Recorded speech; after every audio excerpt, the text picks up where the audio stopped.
J'aimerais nous demander à tous de pouvoir dire merci à Dieu en honorant le Seigneur pour la vie de notre PP international. Alléluia. J'ai cité, vous avez raison de le faire parce que c'est une grande bénédiction de Dieu. Ensemble avec Maman Maud, je veux qu'on acclame le Seigneur très fort. Que Dieu vous bénisse abondamment. Apôtre, vivez longtemps. Vivez longtemps pour nous. Vivez longtemps encore et faites-nous du bien. Est-ce qu'on peut lui dire encore, apôtre, vivez longtemps? Maman Maud, vivez très longtemps encore. Nous avons besoin de vous. Est-ce que quelqu'un peut acclamer le Seigneur pour lui-même?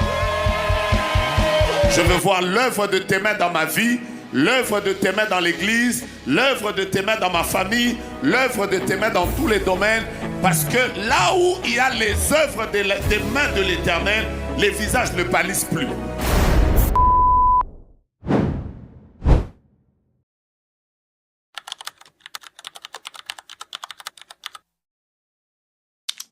Bonjour à tout le monde. Je vous dis la vérité, je suis quelqu'un de très timide. Ce qui veut dire que la distance que j'ai parcourue de là jusqu'ici, ça m'a tué. C'est trop long. Alléluia. Alors avant toute chose, je voudrais que nous puissions, moi personnellement, en mon nom, au nom de mon épouse, au nom de toute l'équipe qui m'a accompagné, je voudrais dire merci au Seigneur et merci davantage au donateur du souffle de la vie, du mouvement et de l'aide. Mais je voudrais dire merci de tout mon cœur, avec 1000 reconnaissances, à un homme de Dieu qui a accepté l'appel de Dieu, qui a marché avec le Seigneur et dont les fruits sont très palpables sur cette terre des hommes. Nous n'allons pas attendre qu'il ne soit plus là pour qu'on puisse le célébrer. D'ailleurs, je n'ai pas encore terminé. Vous savez, quand nous quantifions les bénédictions de Dieu, les bénédictions que Dieu nous a données, la plupart des fois, nous parlons de nos diplômes, nous parlons de nos maisons, nous parlons de nos épouses, de nos enfants, du travail, des biens. Mais est-ce que vous savez qu'avoir un bon pasteur, c'est une grande bénédiction de Dieu? Est-ce que vous savez qu'avoir quelqu'un devant vous qui manifeste cette telle grâce, c'est une grande bénédiction de Dieu?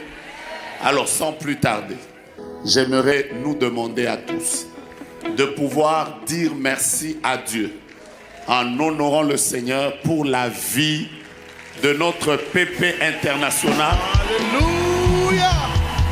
J'ai cité, vous avez raison de le faire parce que c'est une grande bénédiction de Dieu. Ensemble avec Maman Maud, je veux qu'on acclame le Seigneur très fort. Que Dieu vous bénisse abondamment. Apôtre, vivez longtemps. Vivez longtemps pour nous. Vivez longtemps encore et faites-nous du bien. Est-ce qu'on peut lui dire encore, apôtre, vivez longtemps? Maman Maud, vivez très longtemps encore. Nous avons besoin de vous. Est-ce que quelqu'un peut acclamer le Seigneur pour lui-même? Avant que tu puisses te rasseoir, je voudrais que nous puissions prendre ne fût-ce que 10 minutes de notre temps pour pouvoir prier. Alléluia. Ésaïe chapitre 29. Ésaïe chapitre 29. Nous voulons faire des prières de déclaration et prier avec foi à partir du verset 22, 23 et 24. Voici ce que dit la parole de Dieu. Est-ce qu'on peut lire ensemble? Come on. C'est pourquoi ainsi parle l'Éternel à la maison de Jacob. Moi, quand je lis la Bible, j'aime la personnifier. Je trouve que c'est plus vrai quand ça. Donc, on peut même mettre la maison de... Tu peux même mettre ton nom, hein? Ainsi parle l'Éternel à la maison de Jacob. Lui qui a racheté Abraham. Maintenant, Jacob ne rougira plus. Maintenant, son visage ne pâlira plus. Je pensais que j'étais en train de dire à quelqu'un, je ne sais pas c'est à qui que je viens de parler, mais je veux dire à quelqu'un que tu ne rougiras plus. Et ton visage ne pâlira plus. Regarde ton voisin, dis-lui, ma manière, mon visage va changer. Je ne pâlirai plus, je ne rougirai plus. Vous savez pourquoi? Le verset 23 donne la raison. Le verset 23 dit, car lorsque ces enfants verront au milieu d'eux l'œuvre de mes mains, ils sanctifieront mon nom. Ils sanctifieront le sein de Jacob. Je voudrais que chacun de nous puisse prier en disant au Seigneur, nous voulons voir l'œuvre de tes mains. Je veux voir l'œuvre de tes mains dans ma vie, l'œuvre de tes mains dans l'église, l'œuvre de tes mains dans ma famille, l'œuvre de tes mains dans tous les domaines. Parce que là où il y a les œuvres des mains de l'Éternel, les visages ne pâlissent plus. Tu ne m'as pas donné un amen. Mais j'aime particulièrement le verset 24. Le verset 24 dit, ceux dont l'esprit s'égarait, en voyant l'œuvre de la main de l'Éternel, ils acquerront l'intelligence. Et ceux qui murmuraient, ils recevront instruction. Vous savez quoi? Il n'y a que l'œuvre des mains de l'Éternel qui fait que même si quelqu'un ne te comprenait pas, il te combattait. À un moment, il va arriver à un niveau, il va dire, là, je comprends maintenant que cet homme, on ne le combat pas, cette femme, on ne la combat pas. Est-ce que quelqu'un peut taper ses mains et dire, Seigneur, je veux voir l'œuvre de tes mains dans ma vie? Je voudrais que tu parles avec moi. Je voudrais que tu parles avec moi. Père, nous voulons élever nos voix et t'appeler afin que tu manifestes l'œuvre de tes mains dans nos vies. Nous voulons, oh Dieu, que tu manifestes l'œuvre de tes mains dans nos ministères, dans nos familles, dans notre église. Nous voulons vivre l'œuvre de tes mains. La Bible dit, maintenant, Israël ne pâlira plus, Israël ne rougira plus, parce que lorsque ses enfants verront l'œuvre des mains de l'Éternel, ceux qui s'égaraient, ils acquerront de l'intelligence. Mon Dieu et mon roi, je t'appelle maintenant, manifeste l'œuvre de tes mains. L'œuvre de tes mains dans nos vies, l'œuvre de tes mains dans notre église, l'œuvre de tes mains au milieu de nous, l'œuvre de tes mains dans le nom de Jésus-Christ.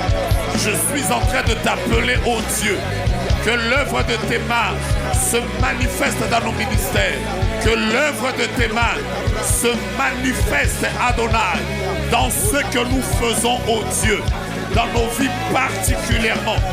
Nous t'appelons Éternel, nous t'appelons Éternel, nous t'appelons Éternel, nous t'appelons Éternel, nous t'appelons Éternel. Là où il y avait la maladie, manifeste l'œuvre de tes mains. Là où, ô Dieu de grâce, nous étions combattus, manifeste l'œuvre de tes mains. Là où, ô Dieu de puissance, il y avait l'échec, manifeste l'œuvre de tes mains. Là où, ô Père, il y avait les pleurs, là où, ô Dieu, il y avait des inquiétudes, je te prie de manifester l'œuvre de tes mains. Mon Dieu et mon rocher, je voudrais t'appeler aujourd'hui afin que, Père éternel, par ta grâce, tu manifestes l'œuvre de ta main. Je voudrais t'appeler.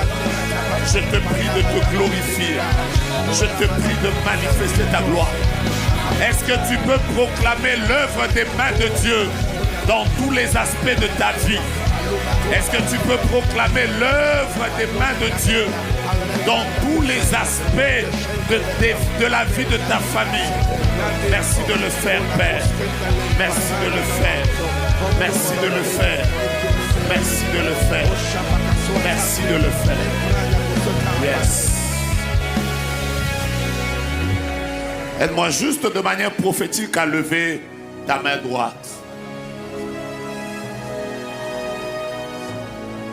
Je prie qu'en cette semaine, après tout ce moment de prière que nous avons passé, dans la présence de Dieu depuis le premier jour du mois d'avril. Que Dieu manifeste l'œuvre de sa main dans tous les aspects de ta vie. Là où il y a des personnes qui murmuraient, qu'elles acquièrent l'intelligence, qu'elles reconnaissent que Dieu qui a commencé cette œuvre, il va la mener à la perfection. Nous voulons proclamer l'œuvre des mains de Dieu en ce mois, en cette année et dans cette saison. Que le ciel soit ouvert. Père, nous voulons te rendre grâce. Merci pour le privilège que tu nous donnes de pouvoir encore parler de ta part. Nous voulons nous abandonner entre tes mains et te promettre, Seigneur, de te redonner toute la gloire après ce service. Fais-nous du bien, car c'est à toi qu'appartiennent le règne, la puissance et la gloire pour les siècles des siècles. Amen. Que Dieu nous bénisse abondamment. Reprenons nos places.